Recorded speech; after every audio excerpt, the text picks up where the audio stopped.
Hi guys, welcome to Visho Info.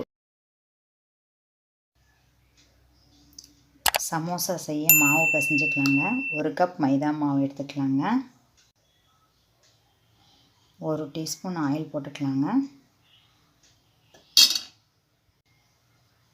இந்த அளவுக்கு உப்பு போட்டுக்கலாங்க. 1 டீஸ்பூன் உப்பு போட்டுக்கலாங்க. அப்புறம் தண்ணி ஊற்றி பிசைஞ்சதுக்கப்புறம் பார்க்கலாங்க.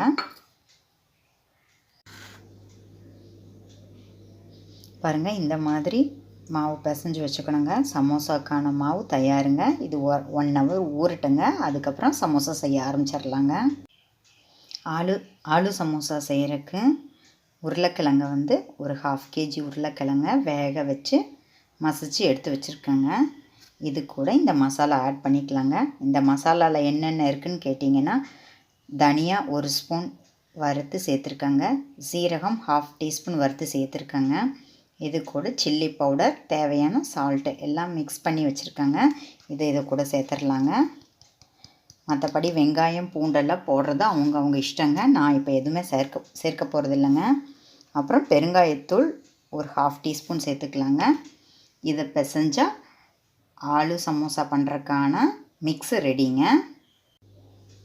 பாருங்கள், ஆலு சமோசா செய்ய உருளைக்கிழங்கு மசாலாலாம் போட்டு பிசைஞ்சு இந்த மாதிரி செஞ்சு வச்சுக்கலாங்க, ரெடி பண்ணி வச்சுக்கலாங்க. அடுத்தது நம்ம ஆலு சமோசா பொரித்து எடுத்ததுக்கப்புறம் அதுக்கு மேலே ஒரு க்ரீன் சட்னியை தடவி அதுக்கப்புறம் வெஜிடபிள்ஸ் அதுக்கு மேலே வச்சு சாப்பிடுவோங்க. அந்த க்ரீன் சட்னி எப்படி ரெடி பண்ணுறதுன்னு பார்க்கலாங்க. சமோசாவுக்கு மேலே வைக்கிற க்ரீன் சட்னி எப்படி ரெடி பண்ணுறதுன்னு பார்க்கலாங்க. பாருங்கள், இந்த அளவுக்கு பச்சை மிளகாய் எடுத்துக்கலாம்.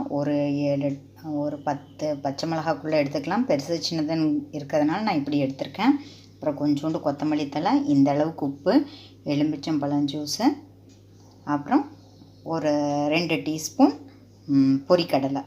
இதையெல்லாம் சட்னியாக அரைச்சதுக்கப்புறம் பார்க்கலாங்க.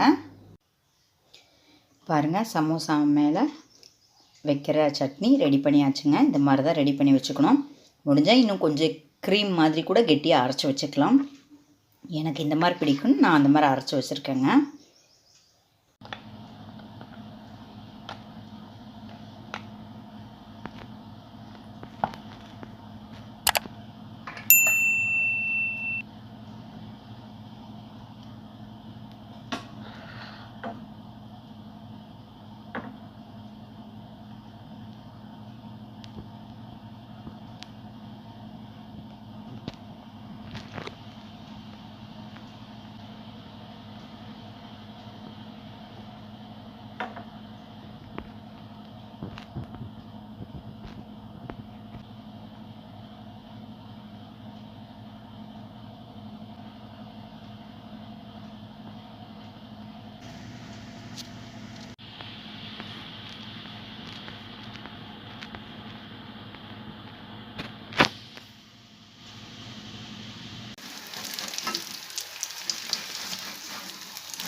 சமோசா இந்த மாதிரி ரெடி பண்ணிக்கலாங்க.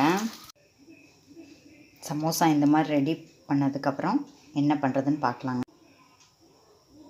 கேரட், பீட்ரூட் இந்த மாதிரி திருகி வச்சுக்கணும். ஆனியன் கட் பண்ணி வச்சுக்கணும். அப்புறம் அதுக்கு சமோசாவுக்கு மேலே வைக்கிற சட்னி ரெடி பண்ணி வச்சுக்கலாங்க. இப்போ சமோசா சாப்பிட்றதுக்கு ரெடி பண்ணிக்கலாங்க. பாருங்கள், இந்த மாதிரி சமோசா ரெடி பண்ணதுக்கப்புறம்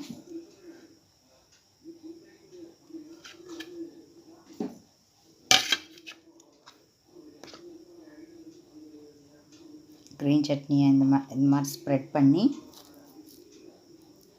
கேரட், பீட்ரூட் இப்படி வச்சு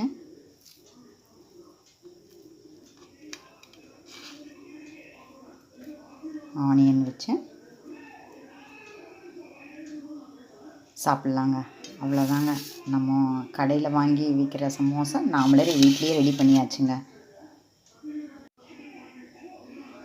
அப்புறம் நாம் இந்த சமோசாவை அந்த வெஜிடபிள்ஸ் வச்சு சாப்பிட்றது மட்டும் இல்லாமல் வீட்டில் கெச்சப், டொமேட்டோ சாஸ் எது இருந்தாலும் அதை கூட நம்ம இந்த மாதிரி தொட்டு சாப்பிட்லாங்க. ட்ரை பண்ணி பாருங்கள். அதுவும் சூப்பராக இருக்கும், இதுவும் சூப்பராக இருக்கும். இந்த வீடியோ உங்களுக்கு பிடிச்சிருந்தா லைக் பண்ணுங்கள், ஷேர் பண்ணுங்கள், கமெண்ட் பண்ணுங்கள். ஞாபகமாக சப்ஸ்கிரைப் பண்ணுங்கள். ஓகே, பாய்.